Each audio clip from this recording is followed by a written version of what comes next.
Get your rig ready for adventure at 4-Wheel Parts. Whether you're battling the winter weather or gearing up for warmer travels, 4WP will have your vehicle not only looking good, but also performing at its best. Get expert advice, easy financing options, or schedule an install with our ASC certified technicians. Ready to install everything we sell. Visit 4wheelparts.com. Now with over 100 stores nationwide. Over 25 years of off-road racing dominance. Proprietary patented race technology. Proudly made in the USA. Unparalleled customer service and support.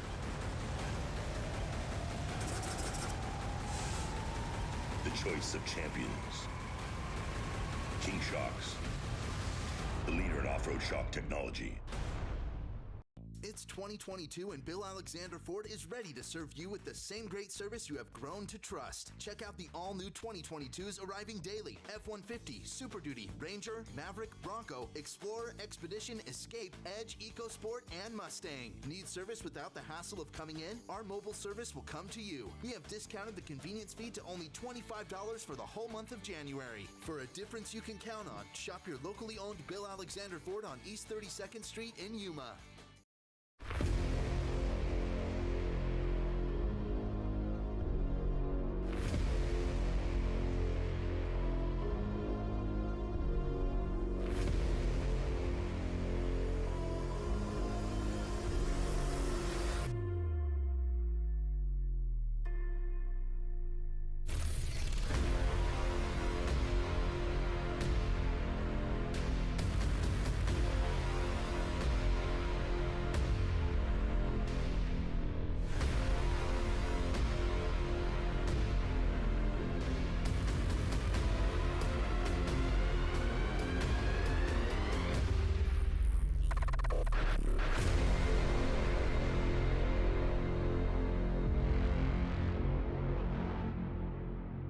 All right, welcome back to your KMC Wheels Fishgistics coverage of the 2022 Parker 425, the first big Best in the Desert race of the year for the cars and trucks.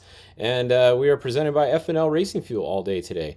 So we are done with 2 laps for a couple cars. Literally 2 cars are done with 2 laps. It is a 3-lap race today, so we have 1 more lap to go. And just going over and looking at the map, we can show you who's done with 2 laps. Well, we can show you one person because the other person's tracker is not working. So, unfortunately, that is all the cars that are on the track right there. And the one car that is working, that is done, is actually stopped in their pit also. That is the number 18. They crossed the start-finish line. Actually, they haven't even crossed the start-finish line yet. They're in their pit, but they're almost done with lap 2. It's just around the corner. They've been there since 11:57, and there you go. It just updated again at 12. So that is a much longer pit stop than planned. They've been there for a while now, over 5 minutes at least that I've seen them sitting there. So something's going on with the number 18. They came into there physically first, but BJ Baldwin in the 97 was just behind them by about a minute. And then obviously when they had been sitting there for a minute, BJ went by, and BJ is now your leader. However, the problem is BJ's tracker is not working, so we have no idea where he is on the track. I did go over and look at the Best in the Desert times, though. These times happen at the start-finish. So you can see BJ Baldwin completed lap 2, and then it does show the 18 completed lap 2 on Best in the Desert timing. So BJ had a 3-minute lead, corrected time. This is corrected time when he finished the lap, which would make sense because earlier we said he had started 5 minutes behind, and then he was running about a minute to 2 minutes back, which means on corrected time, he has about a 3-minute lead. So that's exactly what's going on right here. Now, like I said, the 18 is still stopped. And there you go. Corey Keyser just came through. So we just had a third TT come through at the end of their second lap. So that means Corey Keyser is now in second place because the 18 is stopped in the pit. So we have BJ Baldwin in the older ID Designs truck that he just put a new big block in, a big Dugan's big block. And then we have Corey Keyser in the Tisco truck. I don't know why it says Ford right here. It's actually a Tisco. So the Tisco truck is going to be in second. And then we have the new Geyser truck with Nick in it, going to be in third. So we got three trucks that have been finished with 2 laps, but only one of them is tracking. Or 2 of them are tracking, actually, because Keezer's tracking too. So if we go back over and we can see, here's the 20. So they're actually going to be coming through the start finish. We saw on Best in Desert, they already came through. Once this updates, they will be past there. So that's what's going on. Anybody know what's going on with the 18 out there? Let me know if you guys hear what's going on with them. Behind them, it's honestly a ways back. I mean, look at the next. There's literally those 3 cars, and then there's nobody else even coming yet. The next car coming is the 1 car of Chip Prescott and Richard's Performance Muffler with Richard in there now. Richard Glassick is in there. They're the next car on the road. So they're running 4th physically on the road right now. And probably going to be pretty close to that overall too, honestly, because look behind them. It's another spread, huge spread, all the way back to the 91, who's going to be your 4th place TT and 5th overall. Behind them, it's going to be Wade Porter in the 53. They're going to be next. And then behind them, another huge gap. Steve Olagus' tracker he was broke earlier, and then the tracker went off, so I don't know where the 27 is. Haven't seen him come through the start finish on lap 2 even.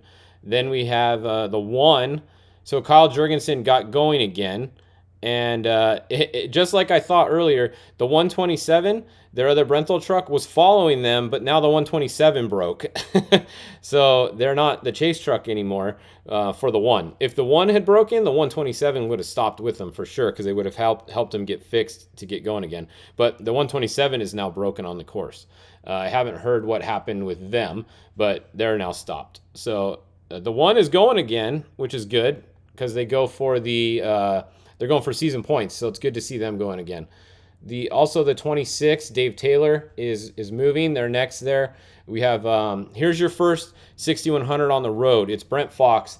They started up front, and then right behind them, Blauer started. Now this has been a really good race all day. These 2 cars have been neck and neck all day. They've literally been right on top of each other all day. However, the story of the day is going to be back here with Joseph Hurling, who's actually almost beating them, or is beating them on time.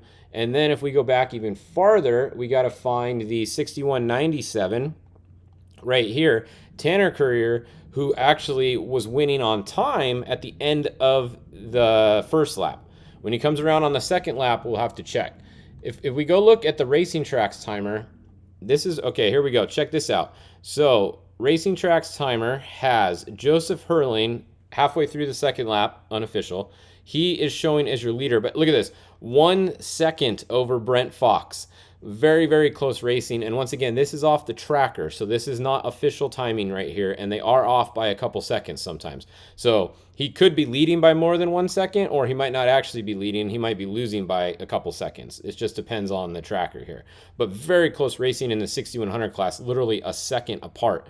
Right now. And then Justin Blauer, you can see he was about 2 minutes back, so that's not as close, but he's still close. And then we had Brian in the 6110 was showing up there, and then okay, now it's showing Tanner Courier has lost some time. So Tanner, it looks like, has dropped back for sure, because back here he was leading. Look, if you go back to lap 2, he was at 2 minutes even. The next closest car was at 2:01, so he had like a minute lead on corrected time. Obviously that's not the case anymore. Something happened. He dropped back a little bit. Still moving. He just dropped back. And then Matt Laughlin is now showing in 6th place corrected time at the halfway point on lap 2. So we'll keep an eye on these throughout the rest of this lap, and then the whole last lap, obviously. They have 1.5 more laps to go. But very good racing in the 6100 class today. Like always, this is the class to be racing in right now, in my opinion. This class has the most cars out of any class right now, besides maybe one of the UTV classes, but still, for a single class, because there's a bunch of UTV classes, so obviously there's more UTVs, but for a single class, this class has the best competition in the car and truck field right now in any race series, and they have a lot of them at all of the race series. So very, very fun class. It's not cheap to go race that class. This class is basically a 2-wheel drive trophy truck class nowadays. These cars are up to 500,000, around 500,000 brand new for a 6100. So it's not cheap to go race this class. You can't spend $100,000 and go race this class and expect to get results. So, you know, it's a fun class. A lot of cars in it, no matter where you're racing right now. Sam Barry, everybody keeps asking us about Sam Barry. Well, his tracker wasn't working earlier, and I don't think it's still working. Yes, so Sam Barry's tracker is not working. I have no idea where he is. If we go look at the timing, let's see if he shows up on the Best in the Desert timing. So he's not even showing up on the Best in the Desert timing. You can see that is everybody's name right here who has done 1 lap, and I do not see Sam Barry anywhere. So unfortunately, it does look like Sam Barry probably had a problem. He never finished lap 1. This is pretty much official because your physical transponder gets your time taken right here when you come by. So Sam Barry's definitely, I don't know if he's out of the race, but he's definitely not moving and has not completed 1 lap. So that's your Sam Barry update. Now, the only other classes racing today, like I said, was Class 1 or 1500 here in Best in the Desert. And it's a huge lead. There's only 4 that started. You can see 3 are on the second lap. But the first car is up here. That was the Chip Prescott car with Richard Glassick in it now, with Sachin co-driving. They are almost done with lap 2. The next car is all the way back over here, way back here at mile 74. So they have over like a 50-mile lead on them at this point, basically, on the second place. So huge lead in Class 1. That is Don Hatch running second. And then third is going to be right back here. The 1583 is third. And then the 1585, Jeremy Davis is in the pit at midway. They've been there for a long time. They never even finished lap 1. So they're probably done for the day, I would assume. Or they're trying to fix it. I don't know. They've been in there for a long time, though, at this point. I'd be surprised if they went back out. So that's a look at your Class 1. What's your take on so many trackers not working? You know, I don't know. Usually they work better than this, but at Parker, the service in this area is so bad that even the satellite reception might be bad in this area. So I don't know. Usually, you know, more they are usually working better. Hopefully, the next race they use these ones at is King of the Hammers. Hopefully they work a little better there, but it's not horrible today. It's just they're not working as good as they normally do. So I don't know. Maybe it has something to do with the Parker area, even for satellite coverage. The only other class racing today is 6200, and there's only 3 of them, so it doesn't take very long to show you guys them. So 6200, and there's only, it looks like 2 that are tracking, and 1 is broken. So on the tracker here, it looks like 6201 is going to be your leader. He is on lap 2 at mile 73. So Nick Carolan, or however you say his name. I hate pronouncing last names. I suck at it. So the 6201 of Nick is leading. And then second is right here. They are broke, though, in the pit. You can see they're stopped because it's red on the bottom. So Charlie Peltzer, 6258, is in second, but he's not moving right now. The third car, I don't see it anywhere on the map, so I have no idea. If we go look at the Best in the Desert times, and I change it to 6200, you can see they all 3 did complete lap 1. So I'm not sure where John went because his tracker's not working anymore. But he was pretty far behind. He was almost almost half an hour, 25 minutes or so behind on lap 1. So I doubt he's winning because I haven't seen the 6201 come to a stop. So there's no way he is winning. If he's moving, he could be in second place because the second place car's broke, but his tracker's not working, so we don't know exactly where he is. But that's a look at your Class 1 right there, or 6200 right there. There's only 3 of them. And let's go back over to TT and see if any more have finished lap 2. Nope. So we only have 3 cars that are through lap 2. Same 3 if you just joined us. BJ Baldwin is your current race leader. He is first on the course. Now, if you just do the math here, he did 2 laps in 3 hours and 41 minutes. So that's roughly, was that an hour and 45 minutes, kind of, somewhere around there, if my math is kind of close, per lap. So if he does 1 more lap, he came through start finish around 11:55. So let's just go to noon to make it easy. If he does an hour and 45 minute lap, he'll be done around 1:45. So somewhere around 1:45, give or take 10 minutes either way, I would expect BJ to finish if he is still moving. So that's in over an hour, about an hour and a half to go for our first finisher. And that will be BJ Baldwin if he keeps moving. Let's go see if the number 18, before we sign off, let's go see if they got going again. And it looks like, are they still in the pit? I don't see them, so they did. Okay, so here we go. The 18 is going again. So that's good news. Good news for Jack's Redline and Nick Whetstone in his new truck. They are moving again. However, check it out. The Tisco truck has passed them. Corey Keyser is now moved into second place physical, and he's going to be second on time also, obviously, at this point. We just don't know where BJ Baldwin is. His tracker is not working. The last time it worked, he was over here, and it was grayed out, and now it's been so long that it's not even showing there anymore. So it was working earlier. It could pop back up at any time. You know, sometimes they do that. So BJ Baldwin's tracker might start working again. We'll just have to wait and see. And there is the first Where's Robbie of the day. Good job, Stimpy. You're the first person to ask that today. I'm kind of disappointed, actually, but it's kind of been nice not having been asked that every 2 seconds.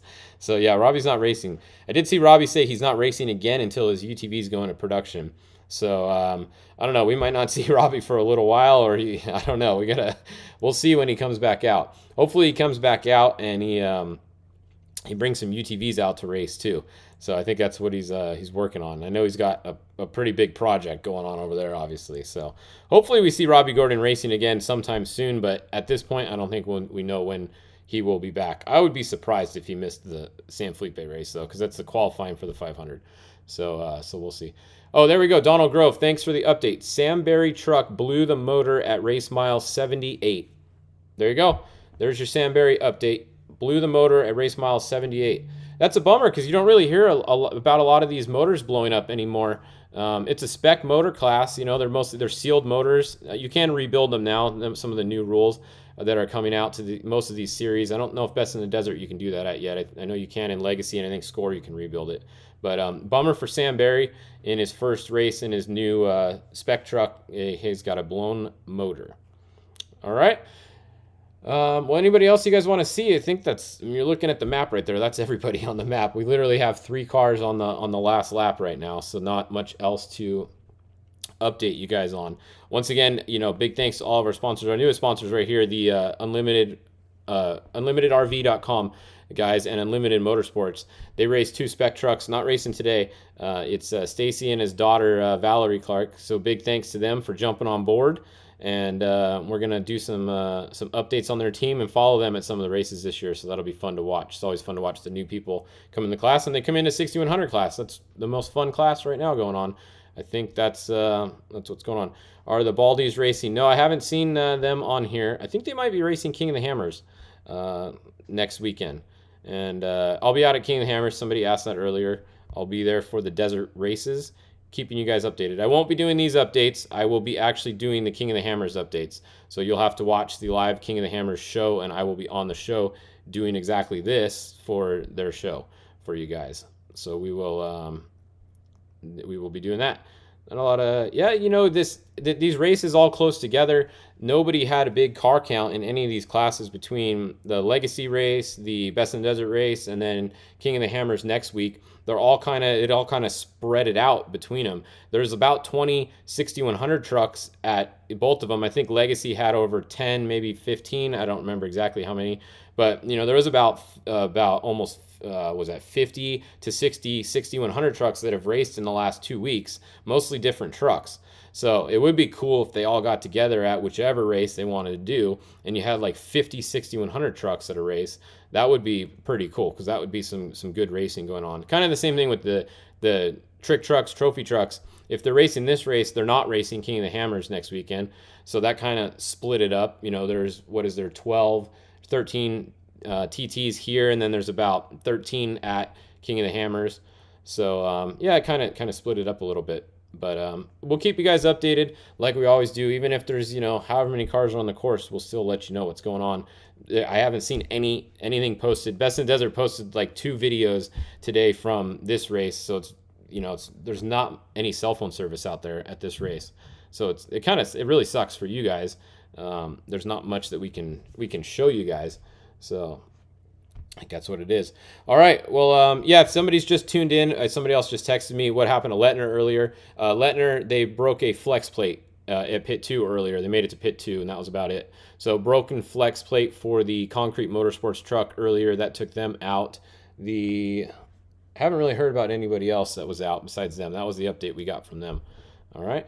we'll be back in 40 minutes at 1 o'clock. We won't have a finisher for that one because our leader BJ is probably around mile 25, if I had to guess right now, somewhere between 25 and 30 maybe.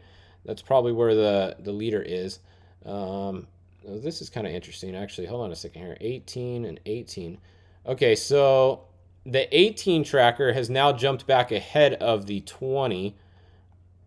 So that's, yeah, that was, or maybe they were before. So it's pretty close between these two. And then you can see the only other car that just started the last lap is the 1573 there, the one car. So only those 4 cars are on lap 3 right now. So let's see what happens. Can BJ get his first race win in a while? I know it's been a long time since BJ's got a win. I don't even remember when his last win was, at least a few years ago. He's got the motor to compete now, so you can't use a motor as an excuse anymore. So it looks like, you know, today's going pretty well for him so far. Let's see if he can hold it together and finish and get a win here, or if it's going to be the 18, the new guy with Jax, or if it's going to be the Tisco truck, Corey Keyser. We'll see. Come back next update at 1 o'clock for some more info. See you guys in a little bit. If off-road adrenaline is what you crave, we've got exactly what you need. Introducing the all-new RZR Turbo R and revolutionary RZR Pro R. Reimagined from the ground up with the power to push you further, the confidence of next-level strength, and exceptional control for conquering the wildest terrain. The next generation of RZR is here, and it's built for those who live wide open.